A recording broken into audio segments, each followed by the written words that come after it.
Tracy, and I'm going to show you all how to make focaccia. This is my most requested recipe, and I'm happy to share it all with you today. Everything that you need to make focaccia I have right here on the counter, and I just wanted to point out one caveat. If you're thinking that you're going to have people over to eat, or you're making dinner right now and you're going to throw together some focaccia, this is not that kind of recipe. This is an all-day recipe. You don't have to sit and tend to it all day long, but you are going to want to start it in the morning. So here's our ingredients. They're all really simple. They're all things you can keep in your house all the time. So we have warm water. You want to warm the water up to the point where if you're running your hand under it, it feels quite warm. We've got yeast. This yeast, if you were to look at my packet, expired in December 2017, supposedly. I'm still going to use it and it's going to work great. I have bread flour, although I've made this with regular flour. You might be asking, can I make this with gluten-free flour, maybe the corn flour that I've got in my pantry? And the answer is absolutely you cannot. Bread flour or all-purpose flour is going to work for you. I wouldn't use cake flour either. Salt and then olive oil. You don't need to grab the best olive oil that you have in your cupboard, but because it is going to cook in this olive oil, you want it to taste good. And then you should get a large bowl. The larger the better. We just moved, so this happens to be the largest bowl that I can find in my packing box.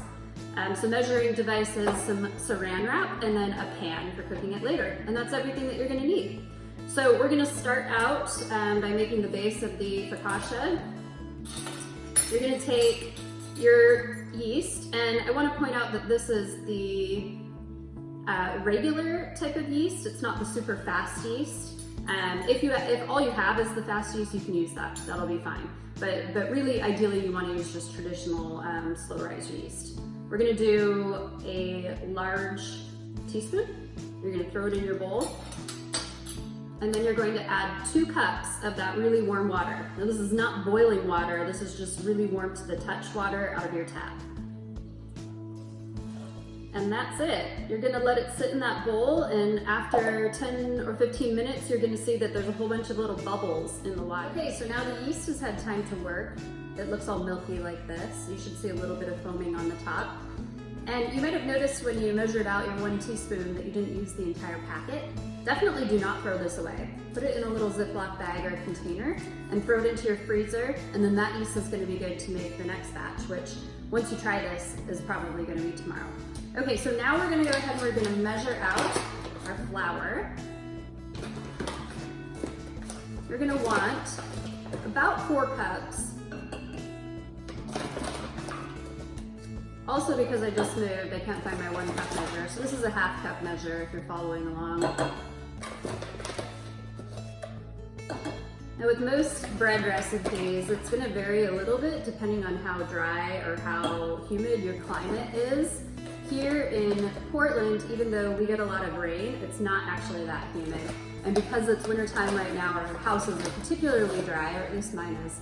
So I'm gonna go a little bit lighter than the 4 cups, and then you're gonna mix up with the water. So focaccia should be a really wet dough. When you get this combined, you'll see that it's still pretty gooey, and that's what you want. So it should look like a really, really thick muffin batter. It should not look like a nice, cohesive, dry bread type of dough, at least not at this stage. Okay, so we're just incorporating all of that yeast water. We're not adding our salt in yet. If you add your salt in at this point, it's gonna kill the yeast before the yeast has a chance to work. So the yeast or the salt will go in at a later phase. Okay, so this is what it should look like. It's pretty sticky. It's definitely sticking to my spatula. I'm gonna use my hands, which I've washed a lot, to get that off because you don't wanna waste any of this new dough.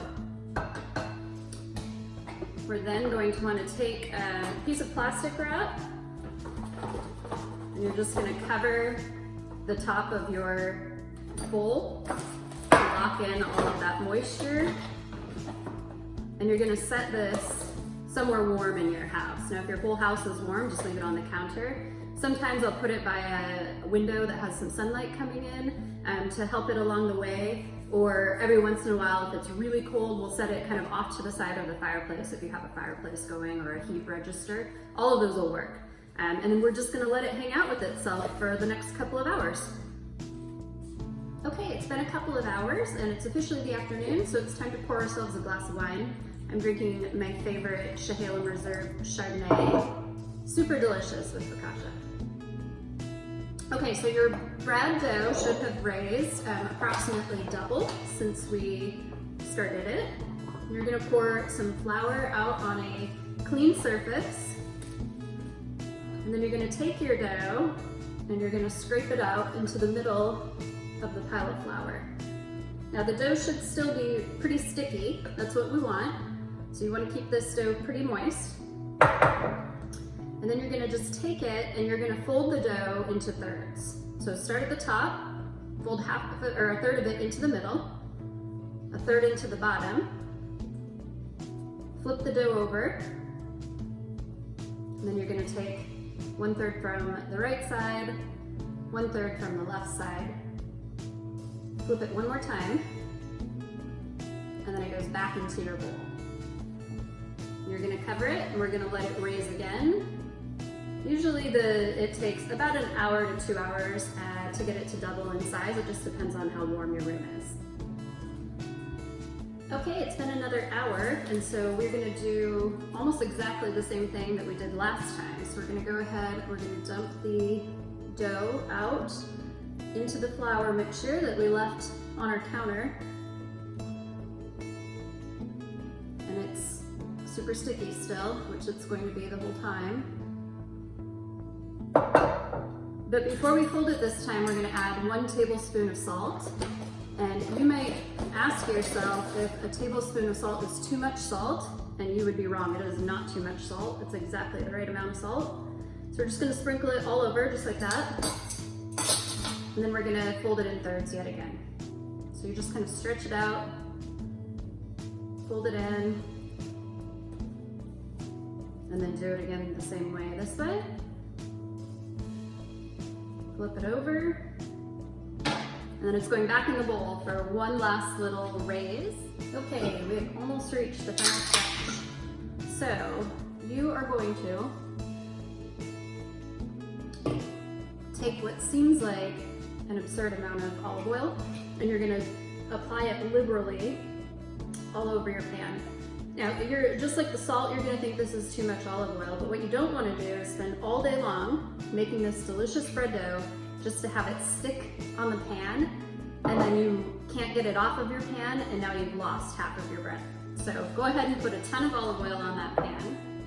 You're gonna take your dough, and you're just gonna dump it right out into the center of the olive oil. Fighting it a little bit here, it's still sticky. Okay, there it goes. Alright, and then all you're going to do at this point is you're going to rotate it around on there to spread the olive oil out, and then give it a little flip. So now you've got olive oil on the top and on the bottom. You should be able to move it around pretty easily. And then we're going to take that same piece of plastic wrap and you're just going to put it on the top of it for now, and you're going to let it rest. So at this point you should only need to let it rest for about 20 minutes. And that's just to kind of loosen up the gluten that is in the flour, and then you'll be able to spread it out. You're going to want to preheat your oven to 400 degrees, and then you're going to remove your plastic wrap. Make sure you get all of that good olive oil. And then you're going to pick up the bread and you're going to stretch it to the edges of the pan, making sure that you have a good distribution of olive oil underneath the dough. Again, if there's not olive oil under the dough, your dough is likely to stick when it goes to bake. You don't want that to happen. So then once you've gotten it stretched out to the corners, and it's not going to be perfect, you're going to take a nice flaky sea salt. I love this garlic one by Jacobsen, but you could use just a regular kosher salt if you don't have any type of flavored or specialty salt. And you're just going to sprinkle that over the top. If you don't have a flaky salt or a large chunk salt, you do not want to use like a regular baking salt. So just skip the salt step entirely. Now this is gonna go into the oven and it's gonna bake for about 20 minutes, but you're gonna wanna keep an eye on it. Everybody's oven is different and you might need to bake it a little bit less or a little bit more.